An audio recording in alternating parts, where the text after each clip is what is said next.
The New York Giants have reached the bye week with a 2-8 record, much to the disappointment of the organization and their fans. We'll talk about it next on the Big Blue Breakdown live.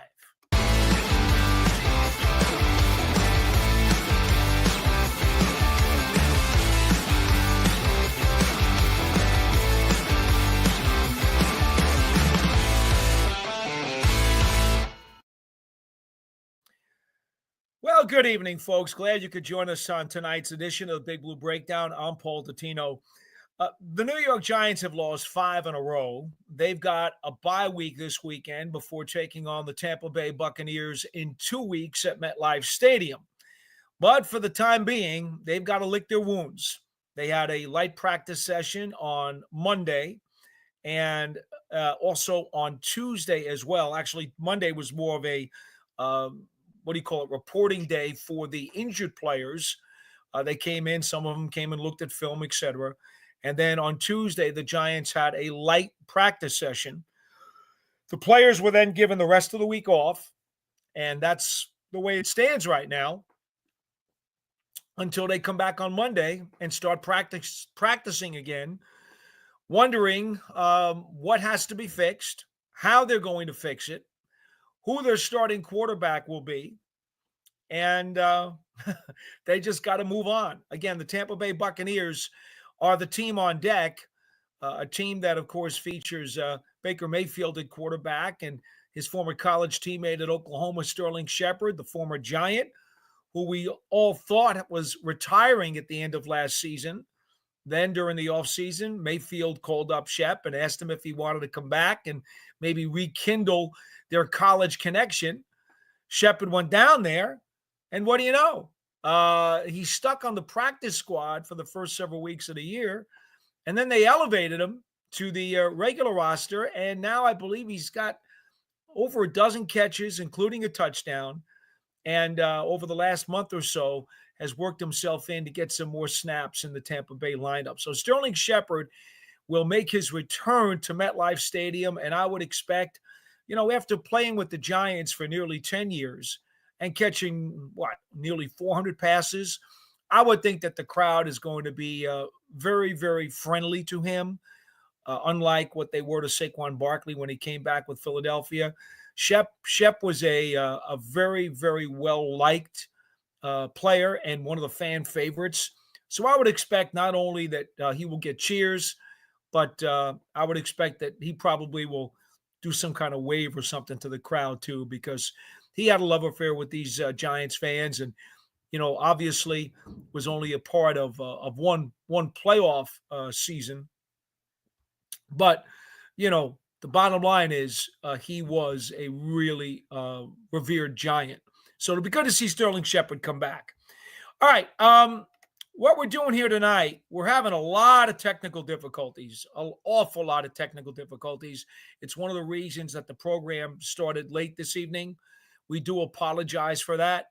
But fortunately, we do seem to have my microphone and camera working. What we don't have today are the video calls or the audio calls. So we are reduced to simply the chat room. And so we will do what we can as we work through this program. Again, we were supposed to start 7:30 Eastern time. Couldn't quite do that. Had to be a few minutes late. That's the way things go sometimes when the gremlins decide they're going to invade the electronics. So we will do what we can to try to be here for at least an hour. I don't know that we're going to stay more than that tonight, but we're going to try to do at least an hour with you folks as we figure out exactly what's going on with your New York Giants. Now, Antonio Vidal wants to know, is Kayvon Thibodeau coming back next week? Well, his minimum 4 weeks on the injured reserve list have expired. So he is eligible to return.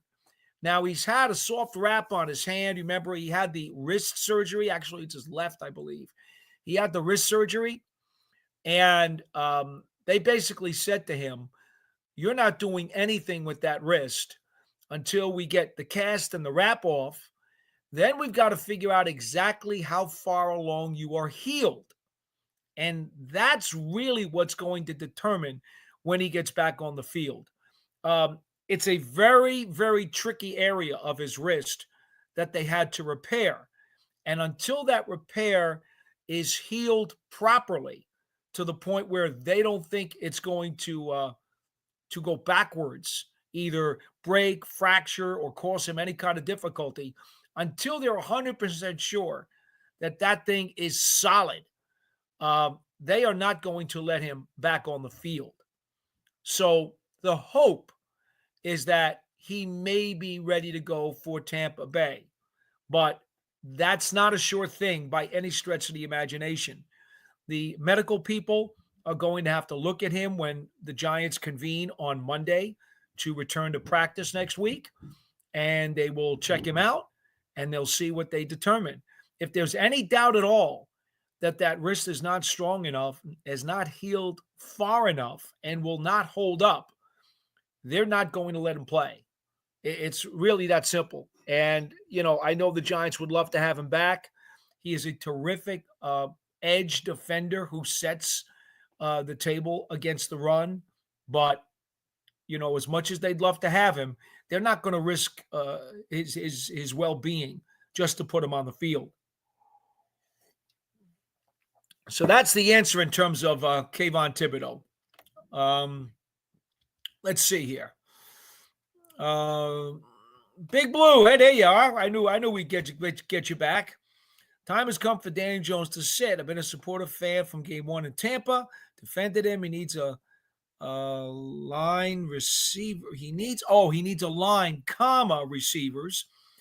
Well, he got that this season. Time for a change. Well, the Giants, first of all, Brian Daboll would not commit to doing anything other than reevaluating things this week to see where they stand. And Joe Schoen, the general manager, said when asked if the injury clause guarantee in Daniel Jones's contract would have a bearing on what happens to Daniel Jones, Joe Schoen would only say it will be a football decision. He repeated that, I believe, 3 different times during yesterday's press conference. Now, what does a football decision mean? It could be play on the field. It could be, in general, football as a business operation. There's no way to tell exactly how he defines the term football decision, which is why everybody's in limbo and nobody knows today exactly what the Giants lineup is going to look like when they take the field against the Buccaneers a week from Sunday. So that's where it stands now.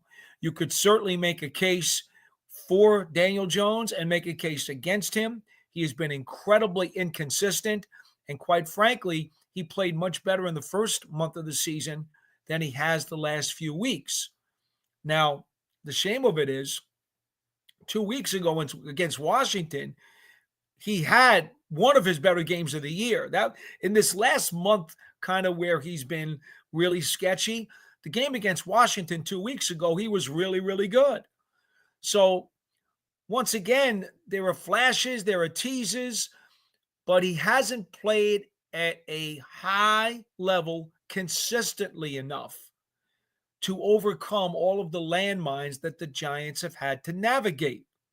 Of course, the problem is, that he can play at a high level because he did it in 2022 when he took the Giants to the playoffs.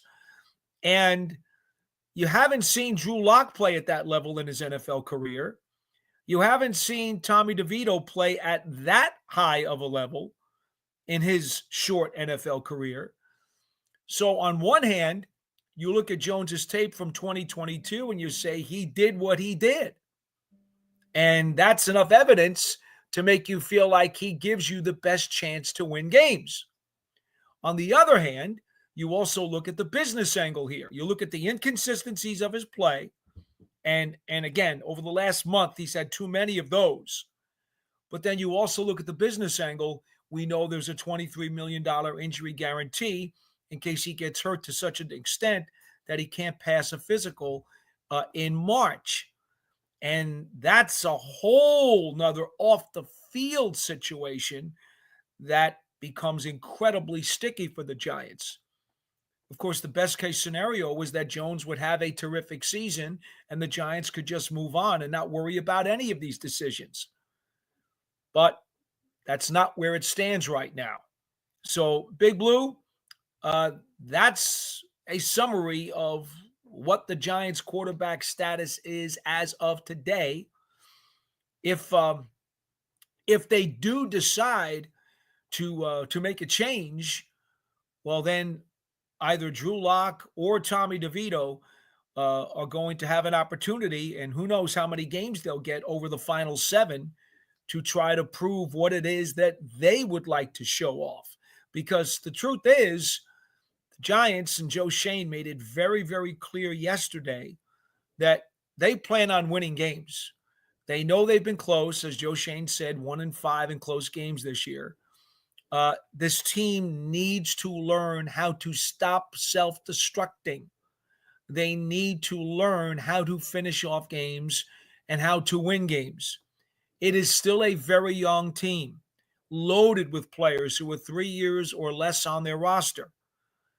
These guys need to figure out how to win games in crunch time and how not to continue with their self-inflicted wounds. And really, that's what it comes down to.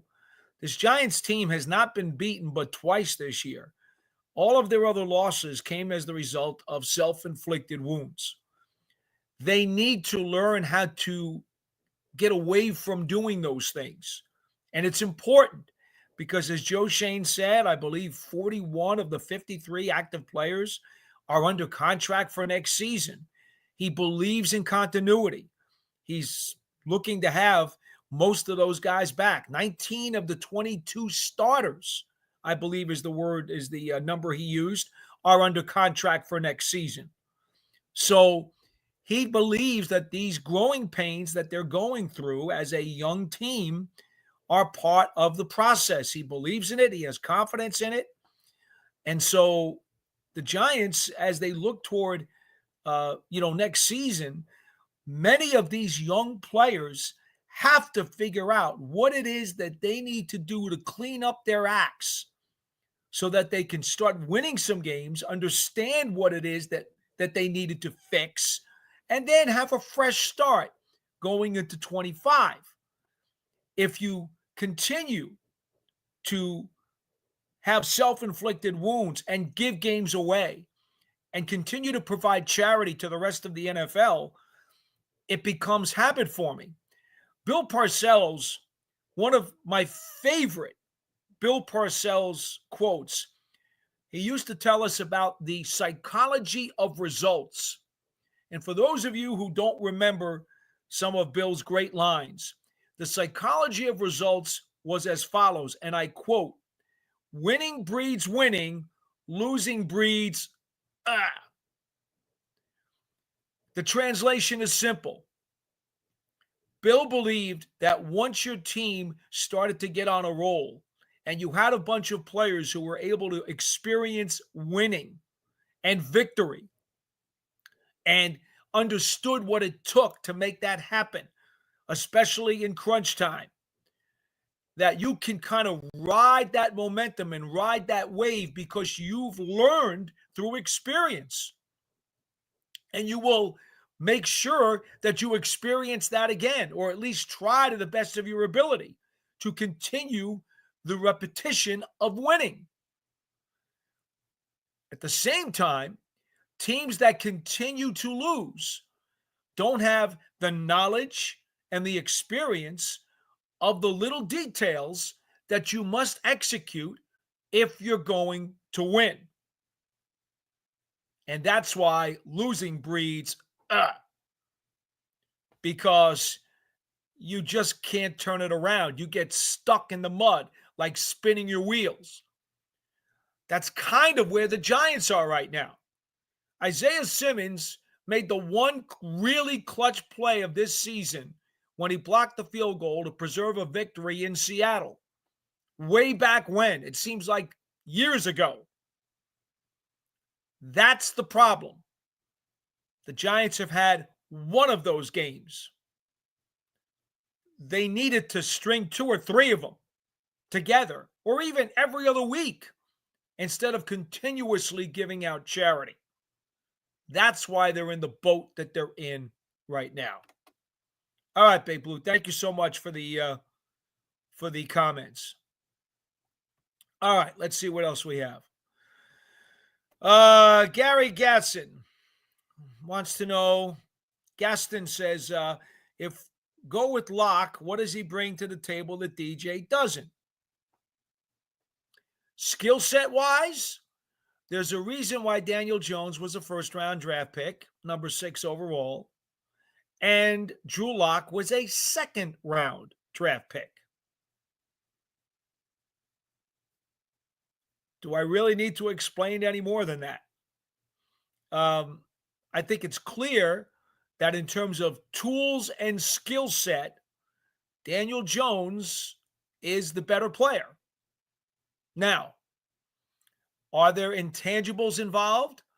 Well, if you look at Drew Lock's career with Denver and with Seattle, he's been caught in some bad places with some bad circumstances. And unfortunately for him, to this point, he's never lived up to his billing or his potential either. Can he turn that around if he gets a chance with the Giants? Gary, I don't know the answer to that. What I can say is this. When he came out of school and entered the draft, he was reported to have a good, strong arm. That's true. He does. We've also seen he's got good size. He's a really good guy and seems to have a great head on his shoulders, and he's a good teammate. And we saw during the spring and during the summer training camp that he does have more mobility than people think. Not Daniel Jones mobility, but he does have some mobility. He seemed to have, during the offseason, some really nice practices. And I thought he threw the ball really well. But since that time, he's had very limited opportunities. We know during the preseason, it went poorly for him because he got hurt so early. He really didn't get a chance to play very much. And so, if you had to give him a grade, his grade is incomplete. We've seen very, very, very little of Drew Lock in a game in a Giants uniform. But again, he was the backup quarterback because Daniel Jones has more skills. If Drew Lock can put everything together with all of the intangibles and everything else that goes with playing quarterback, including consistency and making clutch plays, well, maybe he's going to have the chance to show that. And if he does, that's better for the Giants and it's better for Drew Lock. All right, Big Blue, what do you got for me now? The D-line, the D-line. Well, let me say this. The Giants do lead, I think, I haven't checked this morning, but the Giants, I think, are up to 36 sacks now. I think that still leads the NFL, but it's right up there amongst the top teams. In fact, here, let me check that while we have a second.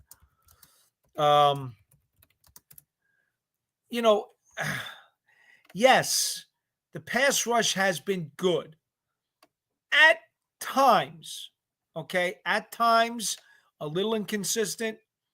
At times, quite honestly, they've been just a split second too late. And, otherwise they would have even more sacks. But based on what they've done so far this year, I don't think anybody can complain. Let's see. Here's the number. The Giants are leading the league in sacks with 36.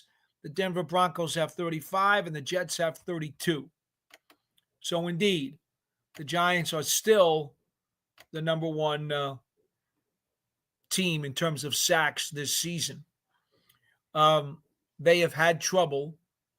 In fact, the whole front seven has had trouble stopping the run consistently. They've given up way too many chunk plays. We've talked about it. Giants are up there amongst the league leaders in missed tackles. Technique has been a problem. Run fits have been a problem. Uh, it's funny when we talk about self-destruction and how the Giants have not been clutch. I call them unclutch. A lot of that has to do with, when you have a bad play, and every team has these bad plays during a game. They're going to have some missed tackles.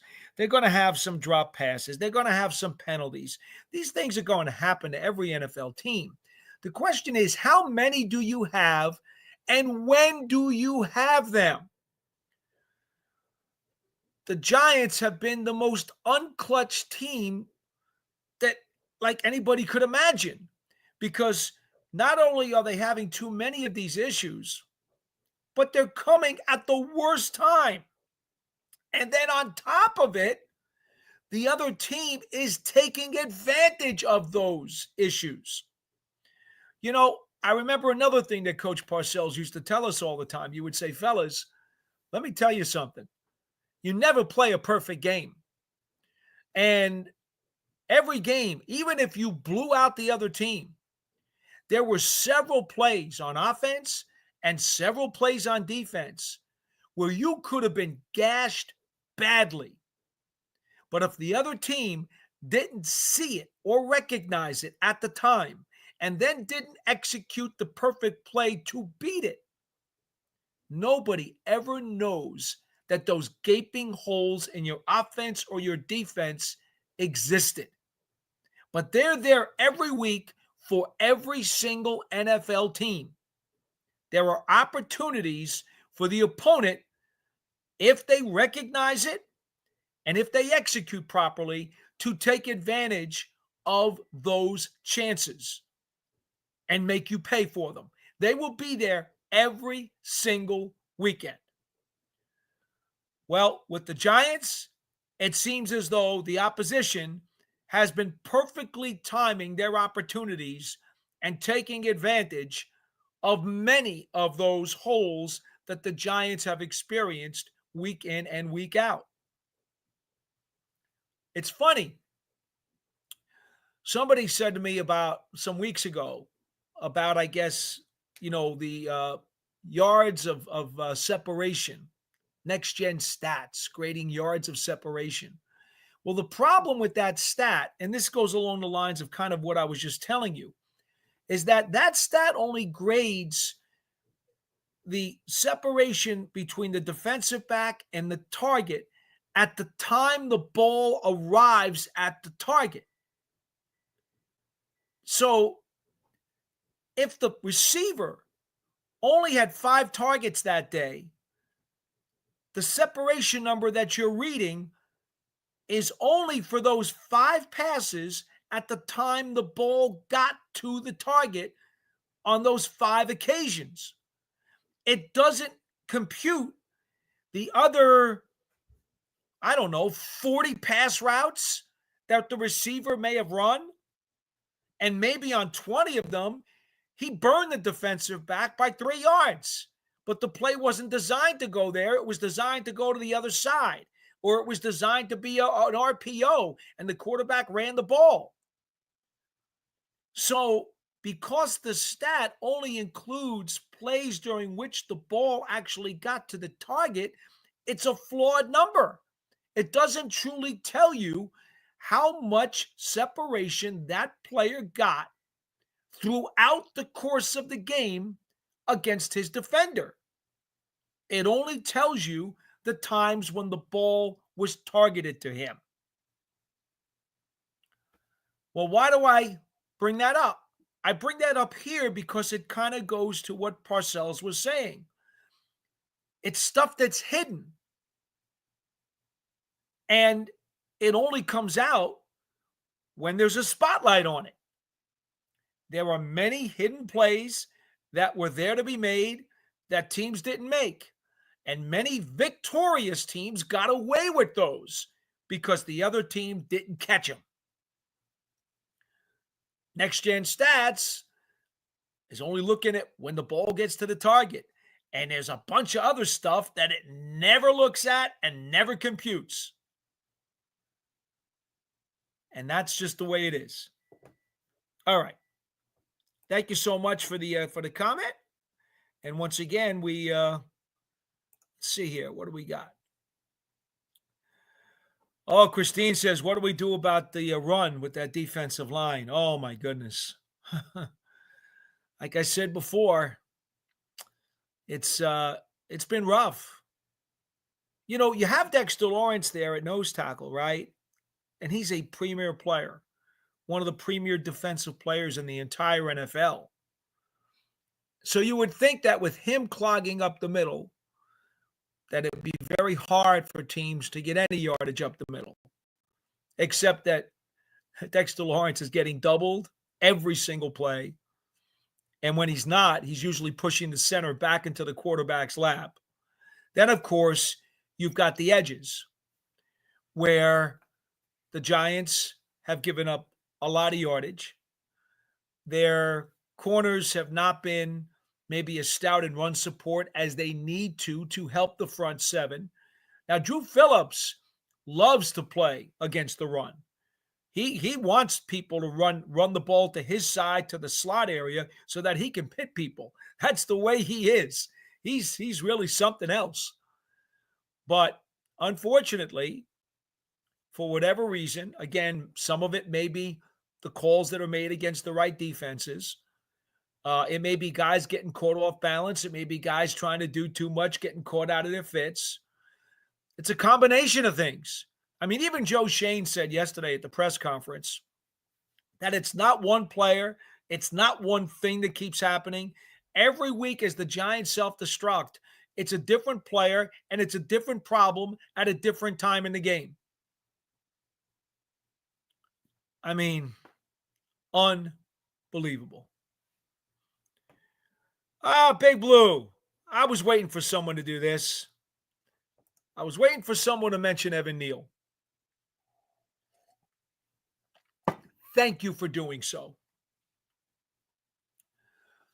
Evan Neal, and I told people on Big Blue Kickoff last week that actually it wasn't on Big Blue Kickoff. It was, well, yeah, I think it was. I said if he ever got a chance to get back in there, he's going to be hungry for bear.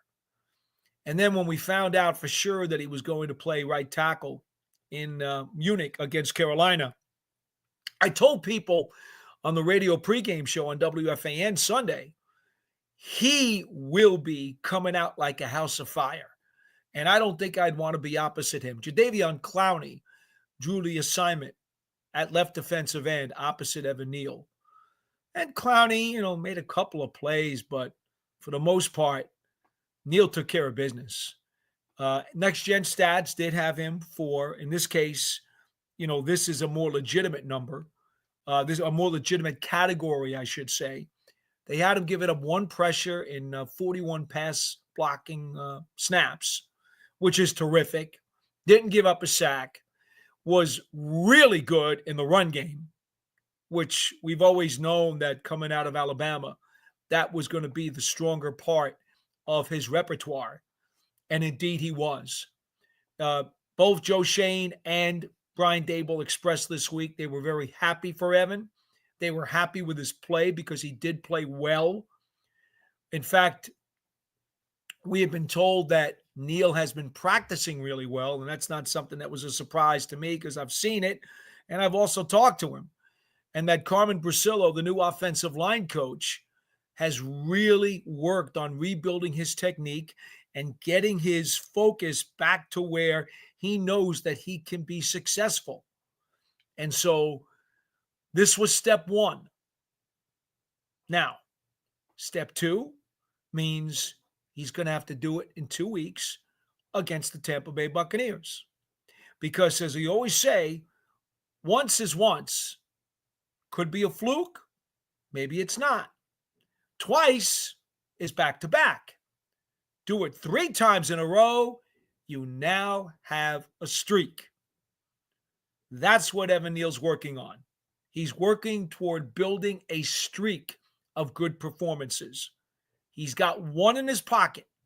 Now he's got to look for the back-to-back, and then we will move on from there. But it certainly appears as if he is going to get the chance to build off of the game against Carolina. And we may be looking at this down the road as the turning point in his career if he is able to get back to the Evan Neal who came out of the NFL draft and was rightfully so a top 10 pick, as the Giants looked at him as a potential bookend tackle. We will see. To this point, injuries and inconsistent play has made that not to be the case. Maybe, just maybe, this game against Carolina was the turning point in Evan Neal's career. And I know anybody who knows him wants that to be the case, but only he's got control over that. But I think the one thing that you want to take from the game as you watch it, he was much better with his punch. He was much better with his footwork. And he stayed on balance much more than we had seen him in the past in some of his inconsistent games. So that's my take on Evan Neal. Let's see. Here we go. What do we got here? We got Jeffrey Pettiford, GM and head coach, has to go bring in Belichick as GM and let him to build and structure. Winning breeds winning. Yes, Jeffrey, winning does breed winning, as Coach Parcells used to tell me. In terms of the Giants front office, let's just say that Joe Schoen already told us yesterday during the press conference, as has Brian Daboll, that they are in constant communication with ownership. Brian Daboll did not address anything further than that. However, Joe Schoen yesterday explained that he expects to be back, believes that he will be back, has confidence in Brian Daboll and the staff, and said that Brian Daboll has done a good job, specifically keeping the team together. It is not a split locker room. There is no finger pointing. There are no players loaded with discontent. And these are all things that Joe pointed to in short, that is all good signs for Brian Daboll. So at this point, unless something dramatic happens over the course of the last 7 games, I don't expect to see any changes there. John Mara, of course, a couple of weeks ago said there would be no changes before the end of the season, and he didn't expect that there would be any at the end of the season either. Now, there are 7 games to be played. Obviously, everybody, including ownership, is going to carefully look at the product the Giants put on the field. Can they do something to stop being unclutch? Can they start being clutch for a change? That would certainly help. But in any event, and as far as Bill Belichick, nobody knows what he's going to do. We think that because he'd like to get the all-time head coaching career victory record, that he would like to come back to the NFL and have another go at it. I think we all believe that, but nobody really knows. I believe right now Belichick is cashing checks from 7 different media organizations. The man is everywhere, doing all kinds of TV, internet, audio. You can't get away from him. Who knows? Maybe he will decide that he's having so much fun doing this stuff and he's making a good buck doing it. Maybe that's what he's going to decide to do for the rest of his career. I don't know the answer to that. So, if anybody out there with any of the NFL franchises is holding out hope for Bill Belichick, well, I think they're going to have to get inside his head first before they start, pining to get him back on the sidelines. Okay, what do we have here? We have Kyle Mahoney. The fan base is diminishing. It hurts so bad we can't be happy on Sundays anymore.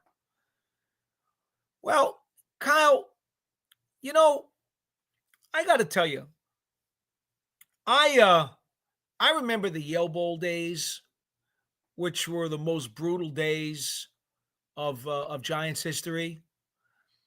And you know, people in other sports, for example, the Chicago Cubs fans in baseball, who were just, oh my goodness,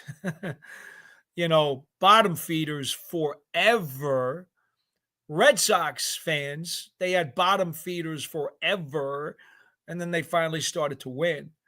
I mean, that's what sports is all about. If you're a fan of a team and you want to be a really legit good fan, unless you just want to be a front runner and just vote, follow and root for certain players or certain teams because they win all the time. If you really want to pick out an organization and say, I want to be a fan of this team. Well, I don't know about you, Kyle, but in all my years of experience, and, I've been covering this league for 42 years now, specifically the Giants for 42 years. I can't even begin to count how many hundreds of thousands of fans over the time that I've been doing this job. And you know what's funny? I have yet to meet a fan who changed allegiances of their NFL team. I've yet to meet one. Now, I do know fans who had a particularly fond or favorite player and said, well, he was my favorite player on my favorite team. He got traded or he left via free agency, and I still root for him. But usually the allegiance is split. They still stick with their team while they root for that favorite player, even though he's wearing another uniform. I've yet to actually meet someone in person who said, I was a loyal, diehard fan for Team A, and then I changed to Team B. And now I don't even think about Team A anymore, and now I'm all in on Team B.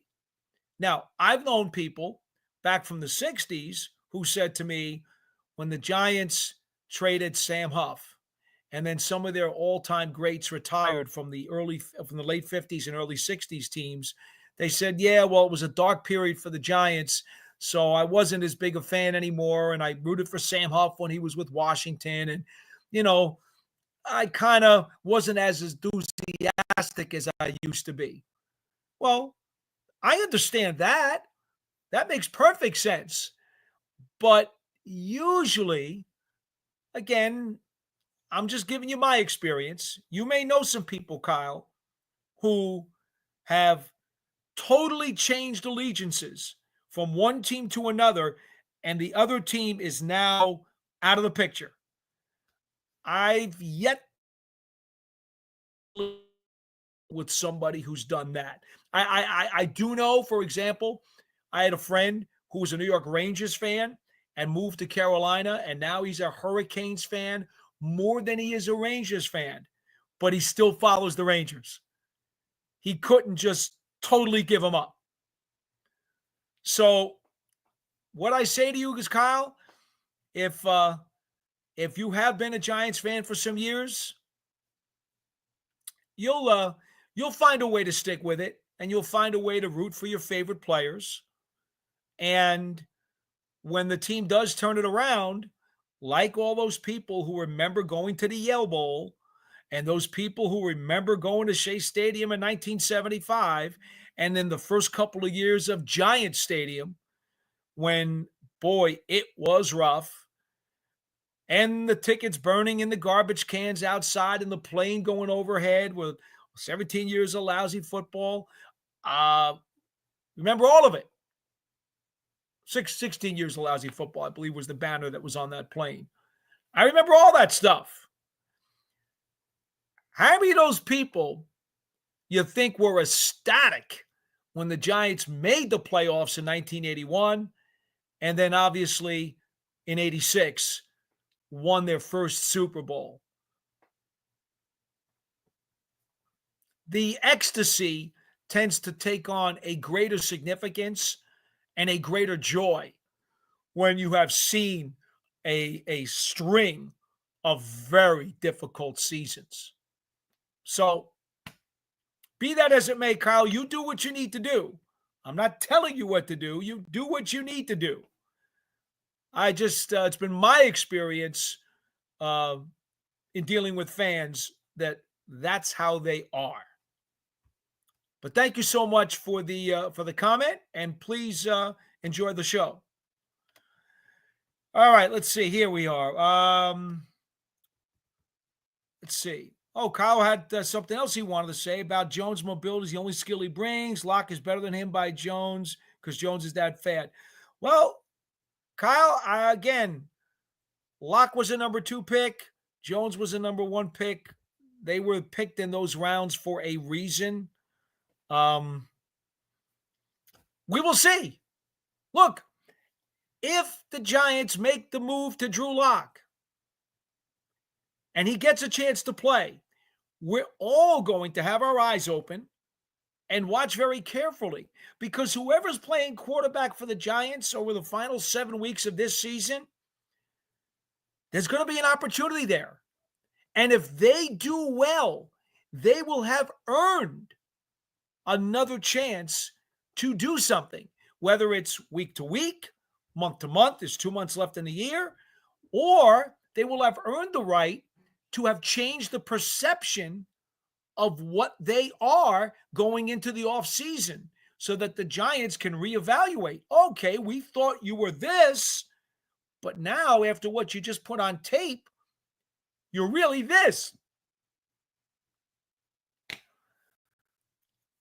It's all about taking advantage of your opportunities. So if Drew Lock gets a shot, let's see what he does with it. All right, Big Blue. What happened to the lost art skill of punters in the coffin corner? Oh, Big Blue. I love that comment because, Dave Jennings was the master. He was a scientist. Jeff Fiegels was then the next round of scientists. Steve Weatherford actually got pretty good at it too. Remember, he put 3 punts inside the 10-yard line in the second Super Bowl win over the Patriots. The coffin corner is pretty much a lost art these days. What you get time, they're very big on hang time, okay? The other thing that they will want is directional kicks.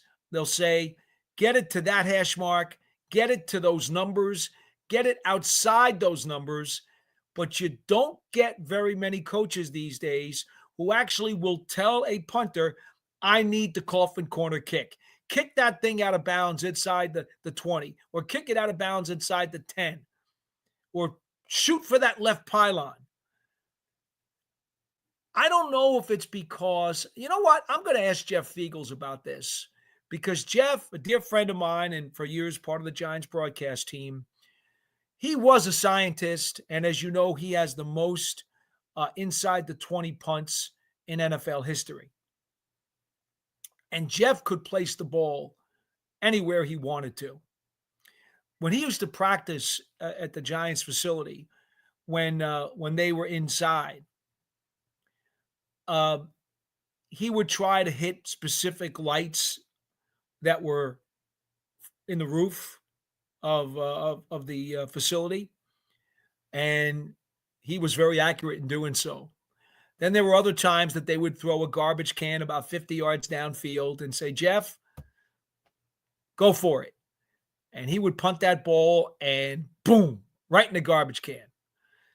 He was absolutely incredible. Dave Jennings was the first one to really specialize in the coffin corner. And he could also boom it deep and change field position with good hang time. And then as the generations went on, Fiegels became the true scientist and the master of the latter generation when it became more prevalent. But I think I'm going to have to ask Jeff, why is it that today's coaches, special teams coaches, and head coaches don't ask their guys to do more coffin corner kicks. I will check on that for you, Big Blue. I suspect it's because most punters can't do it. It's probably too hard for them to do. I think another reason is that in today's game, many of the punters have specialized in the boomerang kick or the rotation kick, to where they can kick it in play and have the thing hit the ground and bounce backwards. So if they're trying to kick it inside the 10, they've been able to master that ball in most instances won't bounce and run forward. It will bounce sideways or straight up or backwards. And so they feel as though, okay, let's do that kind of kick and see if we can get the ball to die inside, the opponent, deep into the opponent's territory, as opposed to trying to angle it out of bounds. I'm going to guess that's what Fiegels will tell me, but I'm going to check with Jeff because, again, he was the master, and I think it's worthwhile having a conversation with him. All right, what do we have here? Elo H, I was encouraged by what I saw from Evan Neal. Do you think he'll be able to keep it up? If so, how do you think it will shape the O-line when AT returns? Well, Andrew Thomas is out for the season. So that means Jermaine Illuminor, for the time being, will probably stay at left tackle, a position where he's played before in the NFL. And Evan Neal, in all likelihood, is going to be given every chance possible to finish out this season and put another 7 games of tape on his resume. Let's see how many of those games can be thumbs up games and how many won't be. Again, just like with Drew Lock to some degree, it's an opportunity for Evan Neal to change the narrative about his career.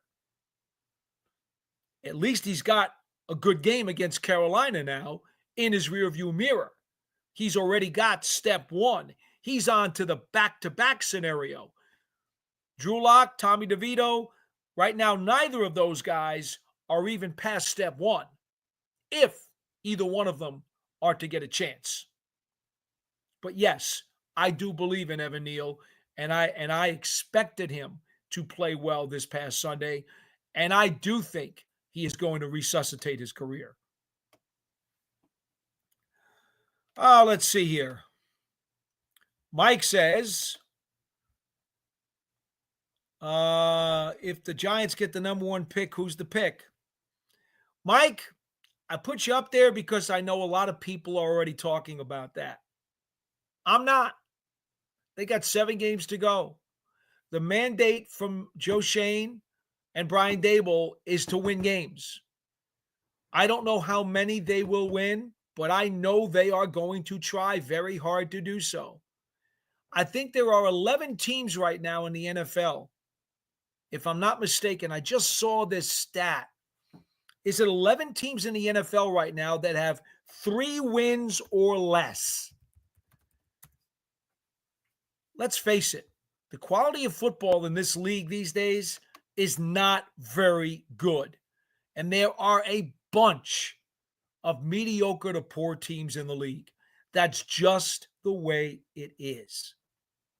Now, let me check it out right now. I'm going to give it the exact number because I was shocked. When I heard the number, I was really shocked. It was like, is it really that much? All right. Dolphins, Jets, Patriots. There's 3. Browns is 4. Titans, 5. Jaguars, 6.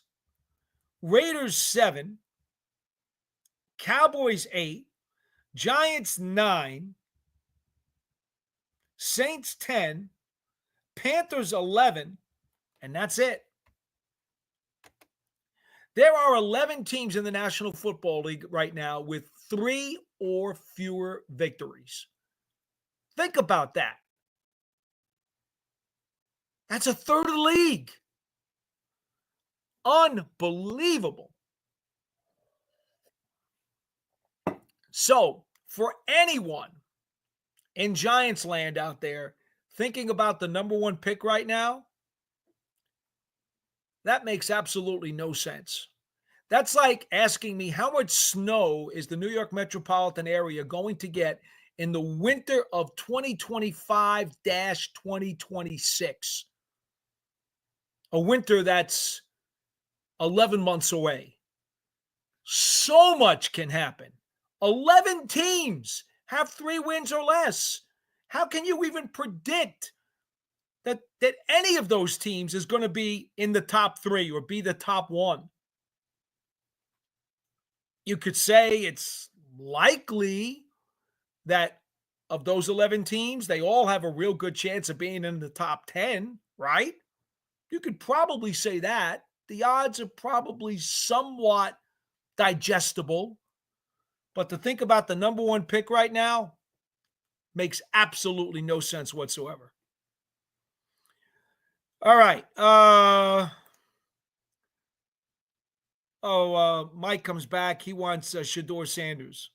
Okay, Mike, you want him. If you were the GM of an NFL team, you would have every right to pick him. That's all I could say about that. All right, let's see. What do we have here? Kelly Sandville says, I hope Tommy gets the start. He won with no line, and they held him back with the plays they called. Well, Kelly, here's what I'll say about Tommy DeVito. He was 3-3 last year as a starter, and I hate to quote that number only because I don't believe that starting quarterback win-loss records really have any bearing on the quality of the player. But I will give you that now, if for only one reason. He provided a spark, he provided some interest, he provided some fun in what otherwise would have been a really dismal season. Heck, the Giants are still serving chicken cutlets in the press box at home games. And they're very good, by the way. Now, I said all along during the offseason, Tommy DeVito belongs in the National Football League. He deserves a spot on the 53-man roster. And Kelly, if you followed me at all during the offseason, you know that I said if the Giants tried to sneak him onto the practice squad, he would get claimed. Some other NFL team would immediately grab him and put him on their 53, and the Giants would be out of luck. Tommy would be out of the building. Well, the Giants saw it the same way. So they decided to keep Tommy DeVito on their 53-man roster as one of their 3 quarterbacks. And I thought that was the right move.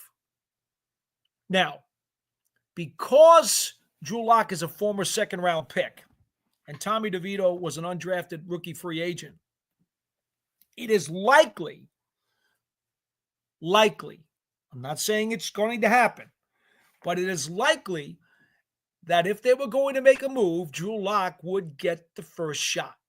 It's likely. I appreciate that Tommy DeVito is an NFL player, but I do understand why you would want to give a former second-round pick first crack at snaps if they become available. Now, having said that, I don't know. Is the leash long on Drew Lock if he gets into a game? Does he get 2, 3, 4 weeks to show what he brings to the table? And if he gets thrown into the lineup and does not fare well, does that mean Tommy DeVito then gets an opportunity, 1, 2, 3, 4 games, however many there are, to expand on his resume? Maybe. This is all to be determined. But I will tell you something, Kelly. I like Tommy DeVito, and there is no question that he was able to play winning football and won a last-second victory against the Green Bay Packers, which many guys in this league will get an opportunity to play and never pull out a last-minute victory against anybody. So To me, that means Tommy DeVito is a viable NFL quarterback. I'm not going to the degree of saying he should be a competitor for a starting job. I do think he belongs on a 53. I do believe he belongs on a depth chart. How high on a depth chart? I think that's probably still to be determined based on whatever other opportunities that he should get. And I can't put it any more simple than that. Okay. Let's see. Who else do we have? This is Billboard's Builds. Hey, Paul, do you think DJ is hesitant because he became shell-shocked and is afraid to let it rip? Oh, boy, it's so hard to get into another person's head, especially a quarterback, with all that they have to know and have to do as the leader of the huddle and the guy who's got the ball in his hands and has to execute a play. Now, here's what I will say. I had talked to David Carr numerous times when he was with the Giants as a backup. Remember, he had two tenures with the Giants to back up Eli Manning. David Carr admitted to me that when he was a rookie with Houston, and he got sacked at that time in NFL record 76 times, he believed that that permanently altered the trajectory of his career, and he was never the same quarterback again. So do I think it's possible that quarterbacks can be dented, if you will, damaged, if you will, by too much duress, too many hits, especially when it's consistent? Absolutely, I do. There's no question I believe that can happen and has happened many, many, many times over in the National Football League. Do some guys bounce back from it? Yes, but some guys are never the same. I don't know exactly where Daniel Jones' mind is at regarding the amount of pressure and the amount of hits that he's taken, the injuries that he's had to go through. Only he knows that. So I won't pretend to get inside his head, Billboards. I won't do that. It's not fair. But what I will say is, if that is the case, it is certainly understandable. He has proven to be incredibly resilient and incredibly tough physically. But as far as the intangibles go, the intangibles often get damaged when quarterbacks get battered around too much. I just don't have an answer for you in this particular case. All right, let's see. Let's see. Christine wants to know about DJ's neck injury affects his processing. No, Christine, I don't think that has anything to do with it. And no, I am not a doctor, thank God. I wouldn't want the pressure of having people's health and well-being based on my decisions. Man, oh man, oh man. I got enough to worry about trying to analyze football games. Never mind trying to diagnose patients and their maladies. That's way, way, way too much over the line for me. Let's see. Players are frustrated. Saw it in the last game, says Christine. Sure, they're frustrated. Who's not? But the point is, they haven't broken rank. Nobody in that locker room is going anti-coach. No one in that locker room is pointing fingers at other guys. No unit in that locker room is turning their backs on another unit. None of that stuff is happening. Everybody is frustrated at 2-8 with the way they have charitably given games away. That's a fact. All right. And then Christine comes back with another comment here. And I'd love to get to it if I can, if the mouse will work. Let's see here. Oh, there we go, Christine. She says, I love this team. We'll never stop believing. Well, that's awesome. That's what the best of fans do. The best of fans, the loyalist of fans, they stay connected and they'll find ways to root for their favorite players on their favorite teams. And they'll enjoy the experience of going to the game, or they'll enjoy the tailgate. They'll enjoy some of the atmosphere of being with their friends, having a barbecue or whatever it is that they're doing, or having people over to the house, or going to a sports bar and having a party on Sundays.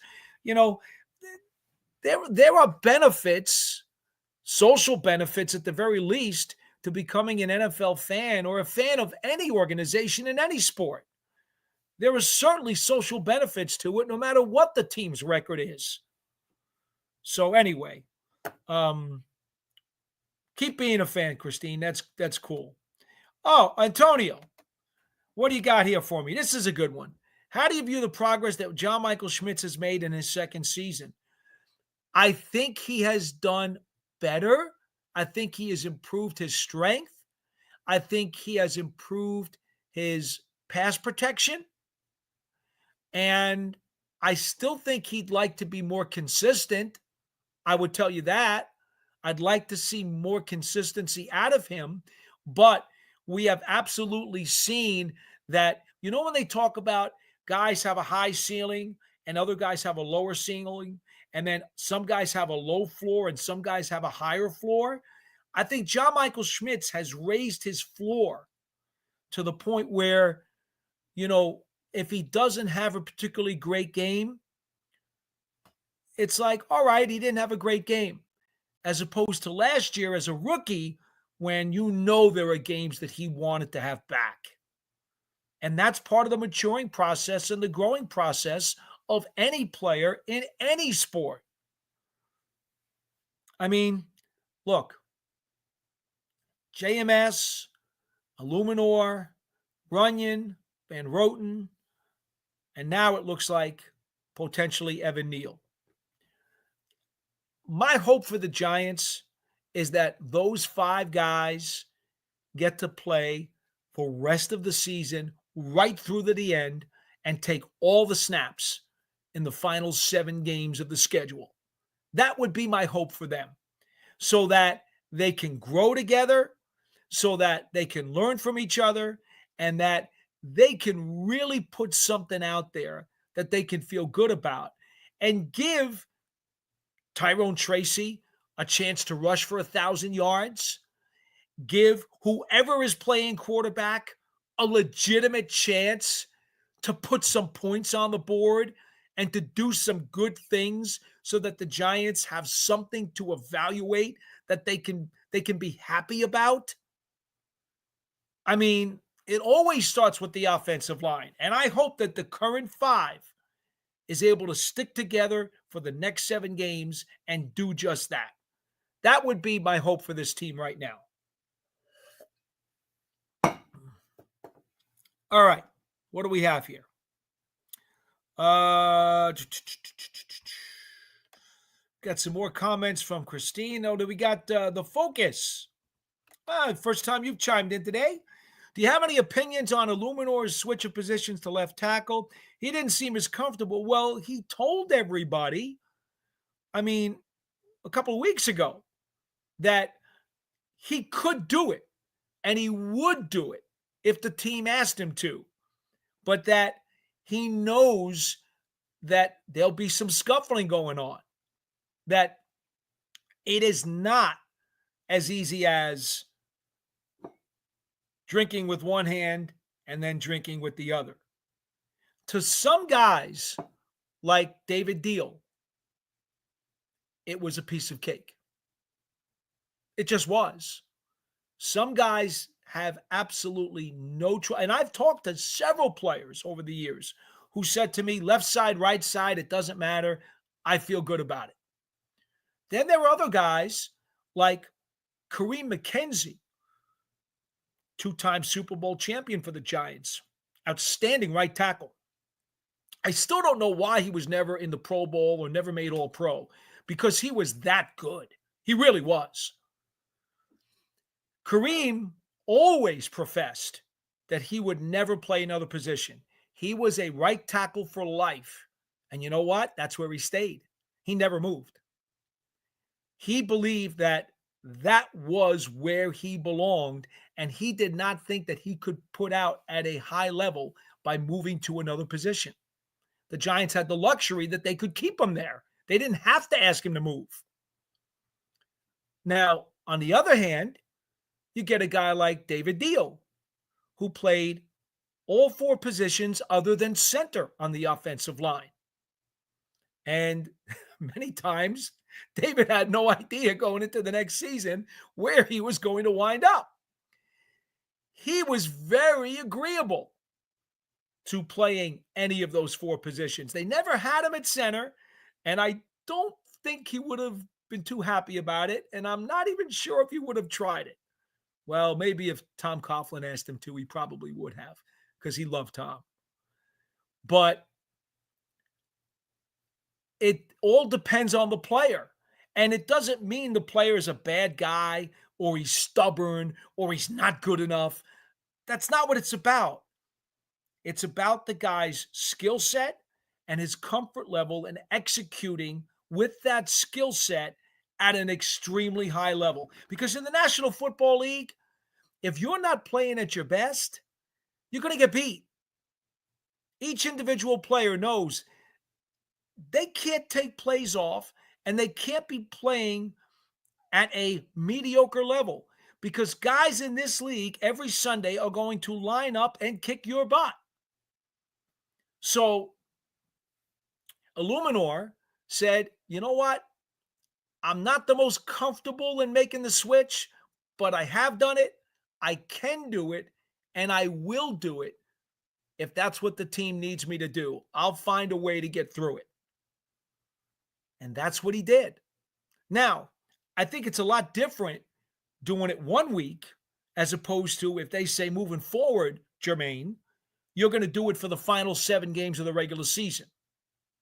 Now, if that's what they do, that's going to be better for his mindset because he knows it's not a 1-game substitution situation or a fly-by-night situation. He knows, okay, guess what? That's going to be where I set up shop for the next 2 months. I think that makes his job easier. It makes his mindset more clear and gives him a better chance to excel. So, yes, I think Illuminor did okay at left tackle. I don't think he was great.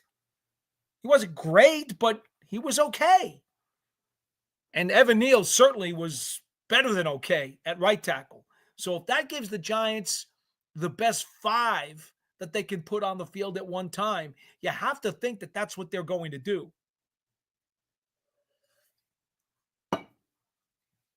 All right. Let's see. Here we go. Queensboro brother back on again. We've had him a number of times during the course of the season on this show. How would you grade Evan Neal's play in the Panther game? Question, they're really Panthers in North Carolina.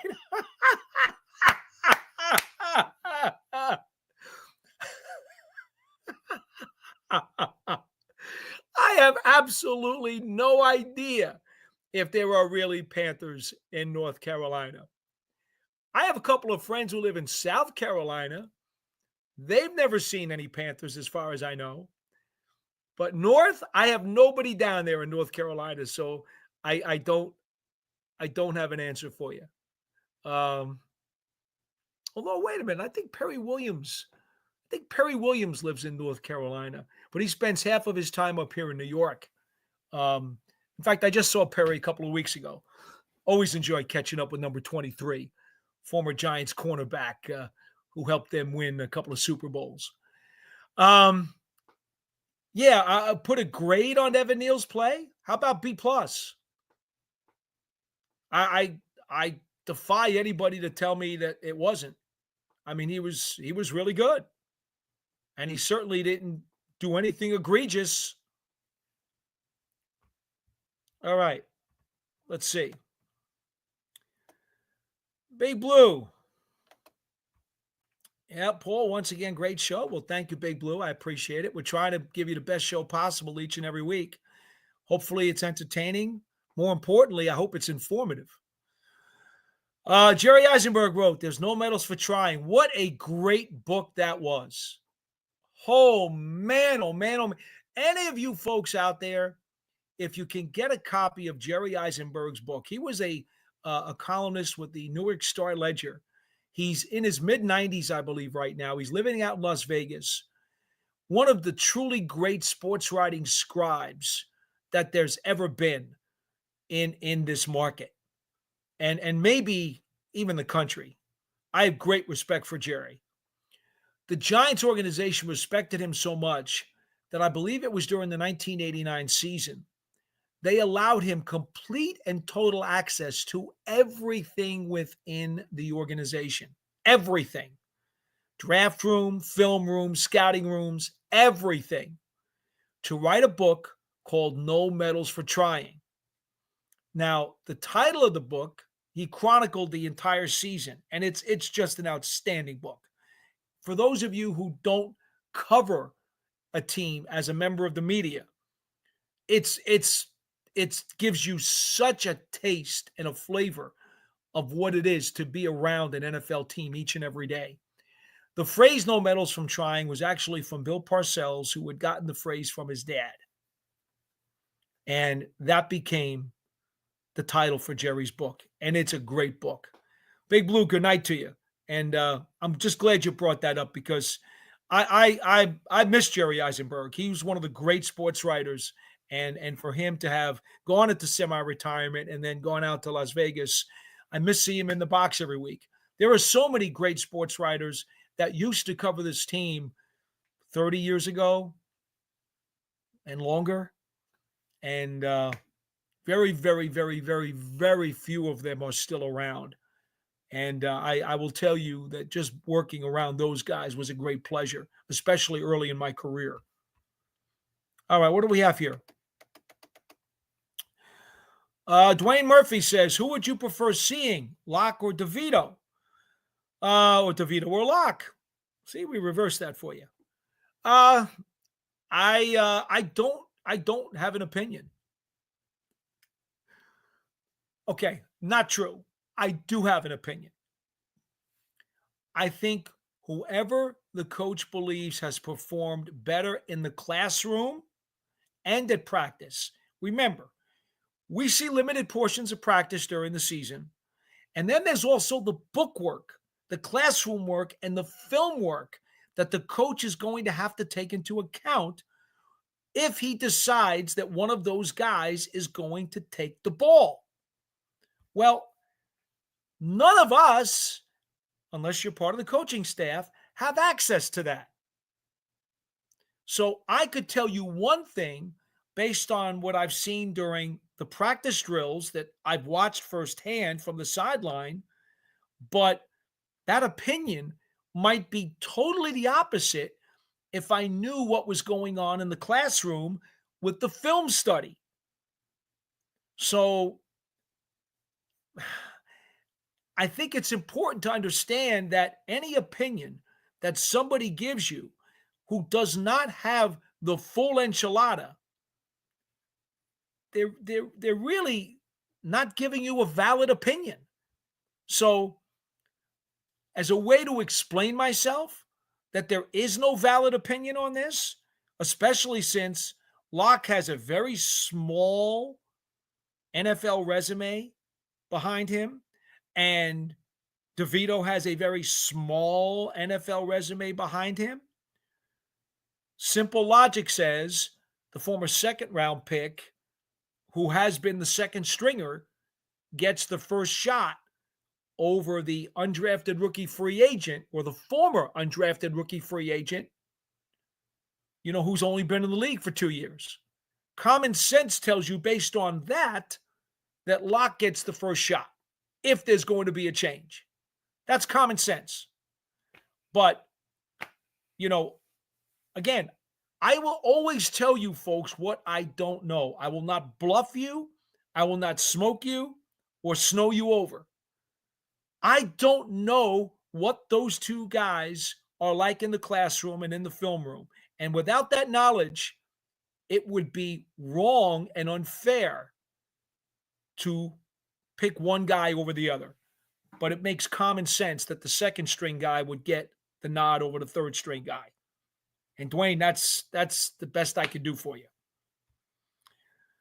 All right, let's see. Real Cold G.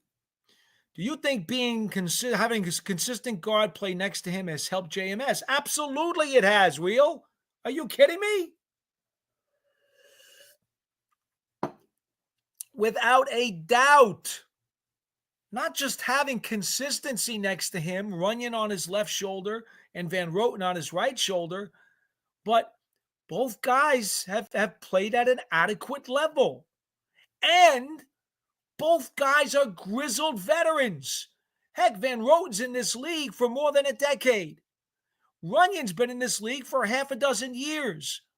So not only is there consistency, not only has there been, solid play, but both of those spots also bring a wealth of experience to the table. Can't imagine the benefit and the value that JMS has soaked in from those guys. Oh, absolutely, Real Cold G. Absolutely. That's an emphatic yes. And this is also part of what we've talked about for the last several years when the Giants' offensive line was performing so poorly, is that there was a revolving door. They were constantly moving guys in and out. They brought Justin Pugh in off the couch. I mean, are you serious? It's no wonder that the offensive line was always such a mess. At least now they've had some stability there. I mean, one spot has been messed up, the left tackle spot, because of Andrew Thomas's injury. So Zunu got in there, Hubbard got in there, now Luminor is in there, so you're on your fourth left tackle. But now maybe, if the football gods would be nice and throw away that Giants voodoo doll that they've been sticking pins in all season long, if they'll do that, okay, maybe the Giants will have the opportunity to have 5 consistent offensive linemen play the rest of the season and give this offense a chance to actually function at a higher level than it's been, for sure. Christine says good night. Well, good night to you. All right. Wasal Yasir Rakim Muhammad says you can't let emotions into this business. Well, and that's part of the issue. And I think that's why, right? That's why Joe Shane said this is going to be a football decision when they figure out who the quarterback is going to be. I think they're going to take all the emotion out of it, and they will decide based on football. Well, football involves a lot. Football involves the classroom. It involves the practice field. It involves the game. It involves the contracts. It involves a lot. And you're right. You're absolutely right. It involves intangibles too. Emotions are one thing it can't be. You have to, if you make a football decision, it has to involve all of the things that you can evaluate without emotion. And that's hard sometimes, but you got to do it. All right. Queensboro brother, great show. Thank you. Question again. What's your favorite Italian dish and why? Well, it depends. Okay. I really just love a dynamite.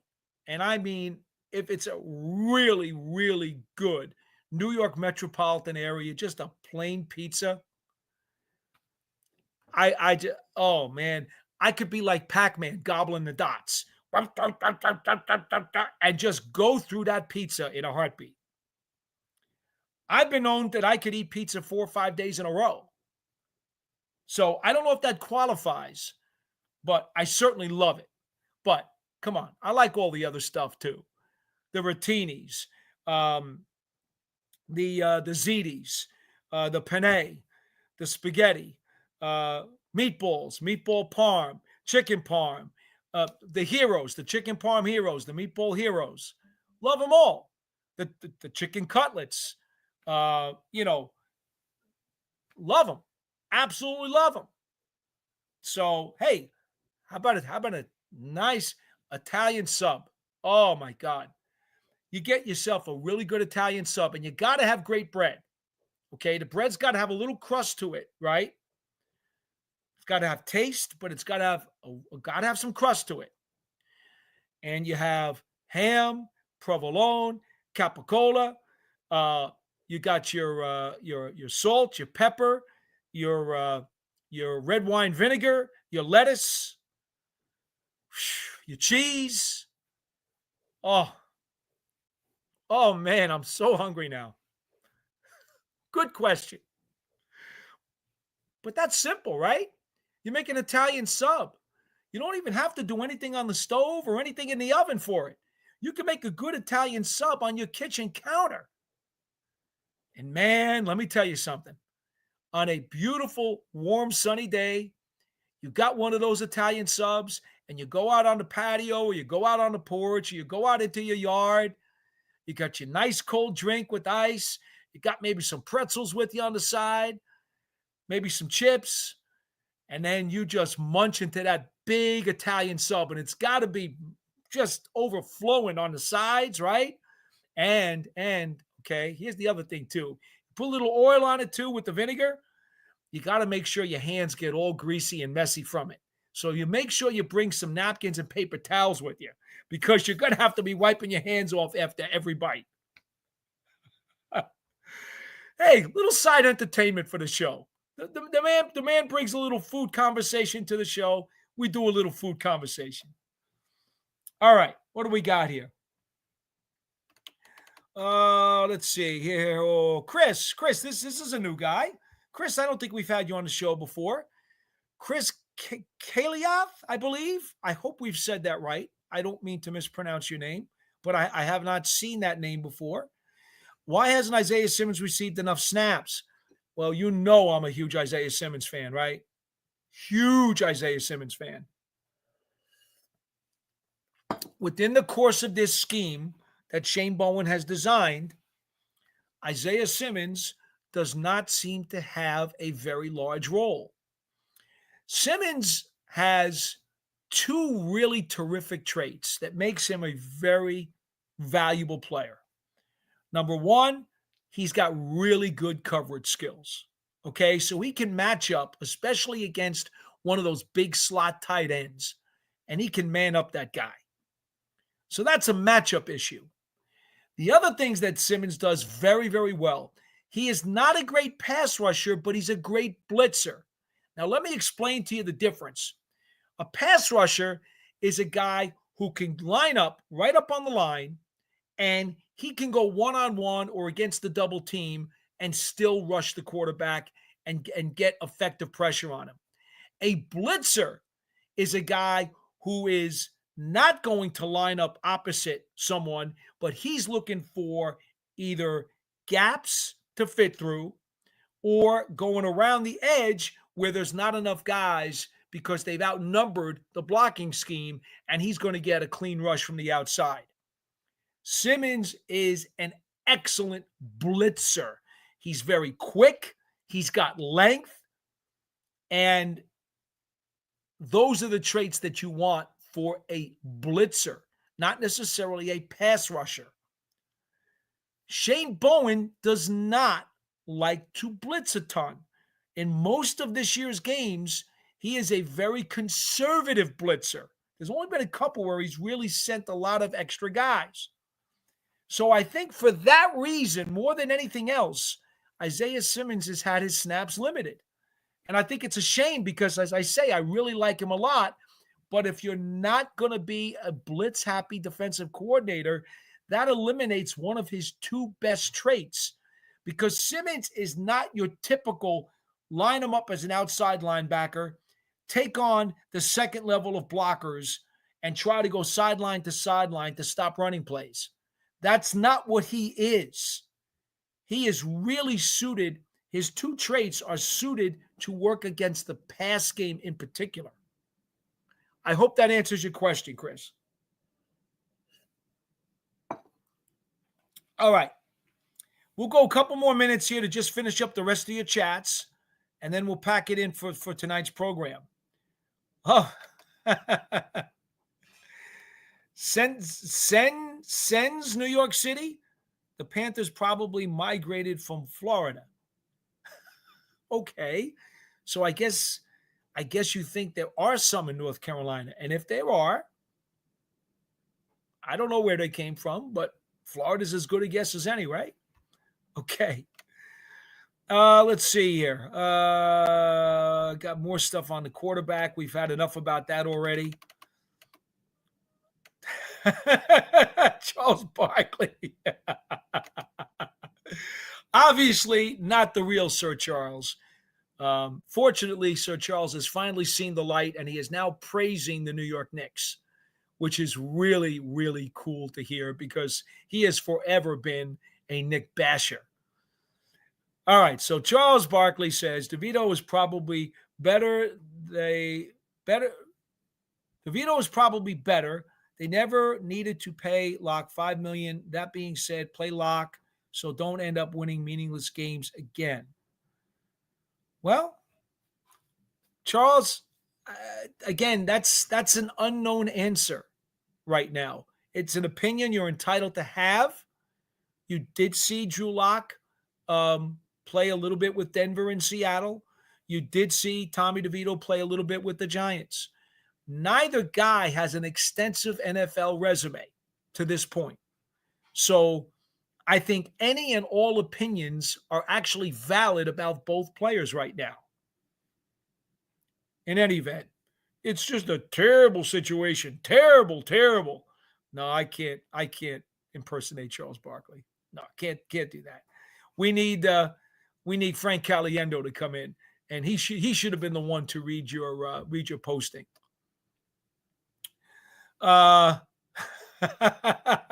Queensboro brother chimes in. Probably Mountain Lions. Panthers, I doubt it. Only a Ranger can answer that question. Okay. Two giant goopals. The Sanders evaluation will be more about the interviews than any other prospect. Great talent. Got to question that personality. Well, you know the deal, guys. We all know the deal. There's the individual visits, plus the combine interviews, the Senior Bowl interviews. It's all part of it. I mean, you don't take one of these guys without doing your homework. All right. Reels Cold G. What do you think has been the issue with Banks? It's just switched to the new scheme, or does he really have character? Oh, no, he doesn't have character issues. Actually, everybody likes him. He's a happy-go-lucky guy, has a tremendous amount of confidence. I think, the scheme is part of it. Part of it is his focus. He's got to remember that in the NFL, this is not, the Big Ten. When he played at Maryland in the Big Ten, he very rarely had to go up against elite wide receivers. We know that's more of a running league anyway. I truly believe the problem with Tay Banks is that he gets to the NFL, rookie, has moderate success, has a pretty good rookie season, but week in and week out, he's going up as the shadow against the number one wide receiver on the other team. And if it means he's going to play 70 snaps, well, all 70 of those snaps has to be the best that he's got. I truly believe that there are times that Tay Banks believes, and he should believe because he's got the ability and the toolbox and the skill set, that I got this guy. The problem in the NFL is that with wide receiver one, your elite guys, and almost every team has a real top-notch guy. They're not covered even when they are because they're that good. The quarterbacks in this league can drop the ball exactly where they need to, And the receivers, the number one receivers each and every week, can usually find a way to get that ball. Even if you have blanket coverage on them, they will make plays above the X's and the O's. Receivers in the Big Ten will not do that. So I think what Tay Banks has had to learn, growing pains. That's what it is. It's growing pains. He has to learn that he must play at his optimum level each and every snap, each and every week. That's all. I know that Joe Shane and Brian Daboll still think very highly of him. Joe Shane said it again yesterday. Absolutely believe in him. He is a top flight corner. And if you watch, like, even was it Jerome Henderson, the secondary coach, said last week, there might be 70 plays in a game, and on 65 of them, he has blanket coverage. And, the other team's quarterback isn't even looking at their top guy because Banks has this guy shut down. But then the problem is on those 1, 2, or 3 or 4 passes when, the quarterback's going to force the ball into his number one guy because he feels he has to, and he has confidence that his number one guy is going to make a play for him. Well, that ball comes out, and maybe on that particular play, that's one of those plays we talked about before about Bill Parcells saying there are some plays that are there to be had every game. Well, they hit it right, and boom, there's the completion. Tay Banks just needs to be able to focus each and every snap, each and every week. That's all it is. He's got to learn that even though he thinks he's got the guy covered, do a little extra. Make sure you do a little bit extra because you got it in you, Tay. I know he's got it in him. Heck, I watched how much film of the guy in Maryland. I know what his skill set is, and I know what he's got here with the Giants. He is a top flight talent. Now he just needs to make sure that everybody knows he's a top flight player. Still got a little bit to grow into, but I think it's coming. All right. Let's see what else we have. We got anybody else here before we head out? Billboards. Veal parma if it's cooked right. Miss Newark style Italian hot dog sausage. Look, man, because I go all over the country with the Giants on these road trips as part of the broadcast team, you can't imagine some of the stuff that people serve that they really believe is legitimate Italian food. I happen to think Philadelphia has really good Italian food. Chicago has really good Italian food. And you can get some really good Italian food also in Pittsburgh and also in some places in Florida. Other than that, it's very hard for me to consider ordering something Italian off of the menu in any other place. But so be it. Fortunately, I live in the New York metropolitan area, so I don't have to worry about that. And also, my wife's a very good cook and happens to be a specialty in Italian food. All right. Charles says, what happened to Jones's accuracy? He used to put the ball in better locations. Yeah, I agree. He was consistently more accurate earlier in his career. I agree with that. And that could be part of what we're talking about with the pressure, the hits, the constant harassment that may have, in fact, impacted some of his play. Charles, I don't know what else to tell you, but he has been inconsistent this year. The shame of it is when he was playing his best ball in the first 5 weeks of the season or so, 6 weeks of the season, the rest of the landmines were going off everywhere else, and the Giants were giving charity to the other team and literally letting games just slip through their hands. Again, the Giants, according to my numbers, lead the NFL in drops. Did you know let's see, the Giants have 27 drops, I believe. What do I have them down for? Hold on. Let me call up my chart. Give me a second here. I have the Giants this season for 27 drop passes. I believe the last time I checked yesterday, the Philadelphia Eagles have 3. 1, 2, 3 dropped passes. Wow.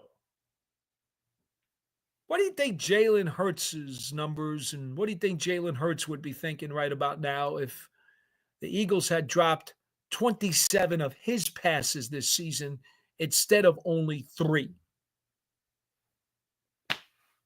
I'm not going to speculate on that, but I suspect he wouldn't be so happy.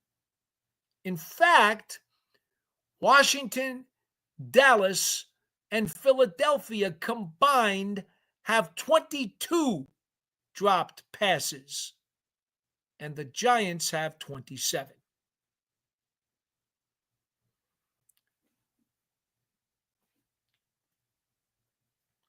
It is what it is. All right. Antonio, would you agree that cornerback is the second biggest need that has been addressed in the offseason?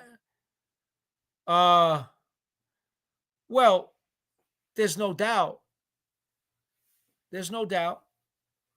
You know, the Giants do want to enhance the cornerback spot.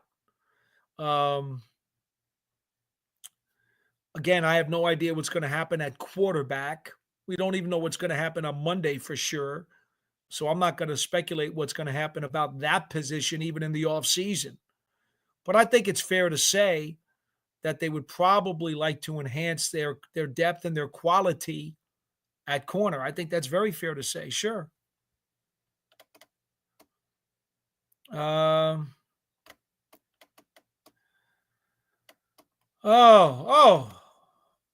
right, billboards. Did DJ rush back too soon from injury? I don't think so. He rehabbed extremely hard, made it back in 9 months after the torn ACL surgery, and a handful of other quarterbacks have done the same. His running has not been an issue, although he does seem to be just a tad slower and not quite as quick as he was, at least to the naked eye. But I don't think the knee has anything to do with it. I don't. They were very cautious and very careful with him. As I understand it, they were very hopeful, that he would make it for opening day. And then as it turned out, he accelerated the schedule and he made it by training camp. And even in training camp, they were very careful with him not to let him get hit. So I don't know. I don't think so. I don't think so. All right. We got just another minute here. I'm going to take this last chat call and then we're going to pack it in. John C. says, what happened to this team? I was very excited before the season because the new acquisitions. Is it coaching or what do you think it is? I'm a big fan. Wow, let's see. I appreciate your loyalty over to the Big Blue Kickoff Live show. Certainly enjoy doing that during the daytime. And by the way, we're going to have a special Big Blue Breakdown live on Friday. The Giants offices are closed. They were closed today, they're closed tomorrow, and they're closed on Friday. And there is no Big Blue Kickoff Live on Giants.com. But I'm going to try to fill that void a little bit on Friday this week at 11:30 in the morning. All right? Right around your lunchtime. I'm going to try to do at least an hour. Okay? We're going to take your chats, hopefully your audio calls and your video calls, hopefully, this Friday at 11:30 a.m. Eastern time. We'll do at least an hour. At least that's my plan. Okay? And we'll kind of see if there's a daytime crowd that wants to do something at lunchtime to fill the void since Big Blue Kickoff Live is actually off for the rest of the week during the bye. So I'm glad you brought that up, John. Um, as Joe Shane said, he's very comfortable with the talent on the roster. Um, he's confident in the talent. He believes in the talent. He believes in the coaching staff. I've said this all along. Too many drops, too many penalties in bad spots. Um, more than anything else, those are the things that have sent this team awry. I believe it has been self-destructive. It has been a team, and I'm using this word, I made up this word, unclutch. I believe the Giants are the most unclutched team of any Giants team that I've seen. And again, I've been covering this organization now for 42 years. I don't think I have ever seen a more unclutched Giants team that finds ways to make a negative play in the most critical of situations.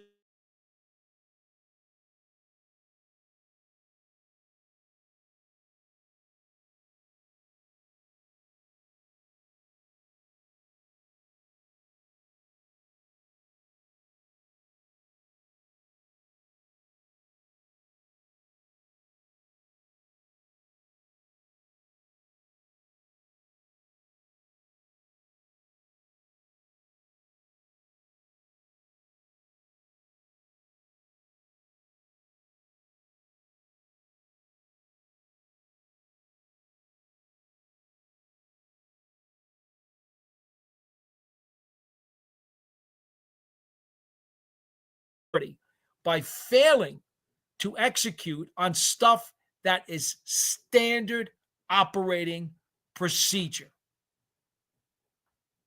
And that's the tough part. You know, make sure you stop and don't get called for, illegal formation or illegal motion or false start. Make sure that, you know, you don't get called for an offensive pass interference. Make sure that you turn your head when the ball gets there to prevent the catch. Make sure that you catch the ball when it is thrown to you. I mean, these are simple, standard pieces of operating procedure by every NFL player. It's the easy stuff that should be routine, that in the most critical moments of the game, the Giants are unclutch and just simply field goals, 43-yard field goal, which in today's NFL, that's got to be a heck of a lot more automatic than the weatherman, right? Nope, 43-yard field goal goes wide right. Where would the Giants have been last week against Carolina if they had that 3 points earlier in the game? They lose their kicker to a hamstring injury on the opening kickoff against Washington down in D.C.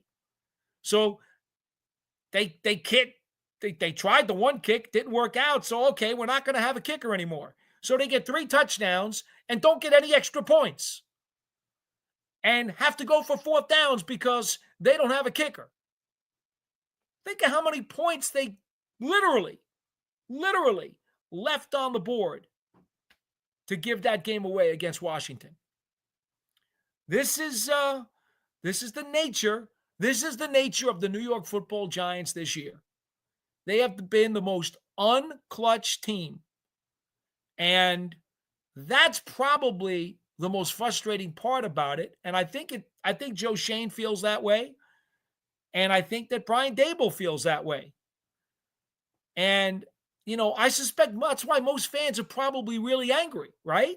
Because when you get beat like they did against Minnesota or Philadelphia, you tip your hat to the other team and you say, well, they get paid too. And guess what? They played a really good game. They had better players across the board. They did everything that they wanted to do. They executed their game plan correctly, and they won the game. They beat you. Those games are much easier to understand. It is really rough to understand when your team is in the game, outplays the other team for a bulk of it, has chances to win, and then self-destructs. Like I said earlier in the program, and I joke about it, but it seems like somebody has a Giants voodoo doll with a whole handful of pins and just keeps stabbing the voodoo doll, because all of these routine things keep going awry for the Giants in the most critical times. And I've said this now 4 or 5 times on the show. That's the biggest problem with the Giants this year. They've got 7 games now to try to exorcise those demons, to try to get that person to throw that voodoo doll away, and to go out there and play good, solid, fundamental, clean, detailed football, and to go out there and beat the teams that they should be competing with and beat the teams that they know they have more talent than. That's what the Giants need to do over the final 7 games of this season, to give themselves an understanding of what it takes to win, right? Of what it takes to win, of the mentality, the emotion, the finer points, the camaraderie of that feel-good feeling of a victory. They need to feel that a bunch of times during the rest of this season, so that the bulk of these guys who are in their first, second, and third years are going to be able to come back next year and say, hey, we got that down now. We know how to do that. We know what that feels like, and we're going to keep getting that feeling. That's what the Giants need to do to get a jump on kicking off a better 2025. All right. Well, folks, that's going to do it for this edition of the Big Blue Breakdown Live. We will be back, as I said, on Friday for another special live edition. And again, that's going to be at 11:30 a.m. Eastern Time on Friday morning. We'll do at least an hour with you. I hope you'll join us. The link will be right here on the New York Giants on SI YouTube page. You can also follow my Twitter at GiantsWFAN. I hope by then all of the technical things are squared up and fixed, and we could take your phone calls and your video calls, because that's what I really want to do. I really want to be able to talk to you people instead of dealing with this chat room. But that's all we could do tonight because of the issues. Well, again, that'll do it for tonight. I'm Paul Dottino, and we will see you next time on the Big Blue Breakdown. So long, everybody.